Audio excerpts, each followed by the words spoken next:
Hello and welcome to my 5-minute first impressions of Hades 2. Before we get into it, I want to make one quick disclaimer. It's important to note that this game is still in early access. Certain aspects are still clearly in development and are going to be refined in future content patches. That being said, this video isn't supposed to be a full-on review, but I will talk about some of the more obvious consequences of it being in early access. With that out of the way, let's kick it off with my overall rating. I'm extremely pleased to say that my first impression score for Hades 2 is a solid 9 out of 10. Even in its early access state, fans of the original Hades are going to have a phenomenal time, and newcomers are in for an intensely enjoyable roguelike experience. The game is insanely fun, it feels great to play, and the story hooked me in the first 30 minutes. The only negatives I have so far are likely because of my limited time with the game, and or some of the gripes with its early access nature. So let's jump into the specifics. From a fundamental gameplay perspective, Hades 2 is a 9 out of 10. All the weapons I've used have their own personality and gave quite different experiences from each other, which is something I really liked about the original and I'm glad to see hasn't changed. The tarot system is a very engaging way to handle meta upgrades, and I anticipate it being a lot more fluid and situational than the magic mirror upgrades from Hades 1. In the same vein, the addition of magic and omega attacks offer a huge amount of situational depth to each run, making you really question how you're going to approach each scenario and whether you want to focus on those systems or ignore them entirely, both of which I found to be viable strategies. The added complexity is complemented by the fact that it just feels like a harder game than the original. I played about 5 hours of it on stream so far, and I still haven't made it past the 3rd region, when my return to Hades 1 had me take down Hades himself in just my 2nd attempt. It is possible that I'm just bad at the game, but it feels like I'm going to need some serious upgrades before I'm capable of taking down the big bad. The only major criticism I can levy against the gameplay so far is that the boons, at least in the early game, feel a bit more repetitive and generally less individually interesting than many from Hades 1. I've also had some slight issues with fully understanding what a particular boon is offering, namely for those that give new status conditions like Scorch. It's not game-breaking or anything, they definitely make sense once you have your hands on them, but I'd like to see those tooltips cleaned up a little bit in the future.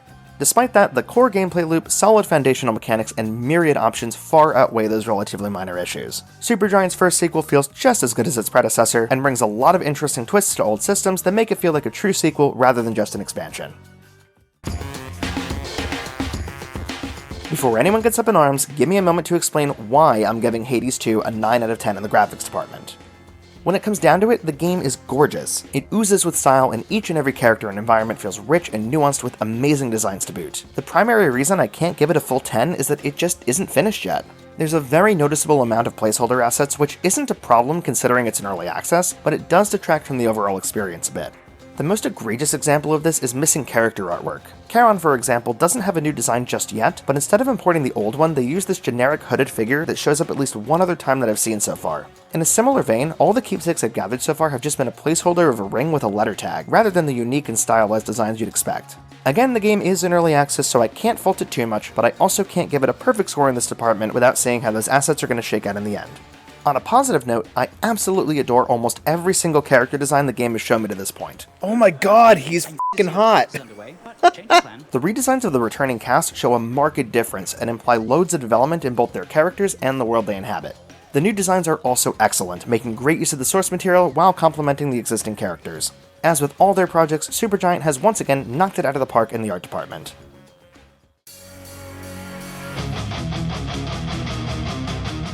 In a surprise to absolutely nobody, the music in this game is a straight 10 out of 10.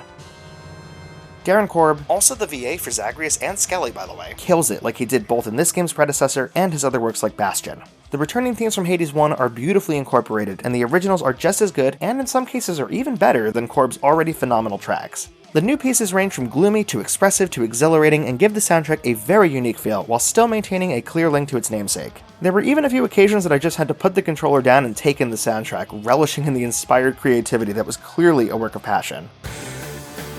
Really taking a lot of inspiration from feels like Mick Gordon.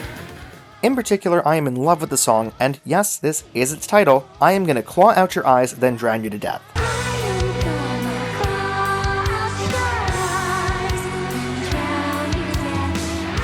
Certified banger.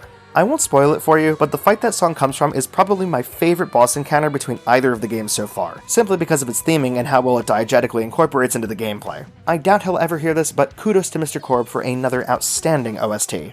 Like I said before, if you were a fan of the first Hades, you are absolutely going to love Hades 2. If you haven't played the original, I still think you'll have a fantastic time with this one, though you will be lacking some of the emotional stakes that are rooted in the events of the first game. I wouldn't say it's necessary to play the original first, but I think you'd be missing out if you didn't at least try it before jumping into this one. But in either case, I highly recommend picking it up and killing some time.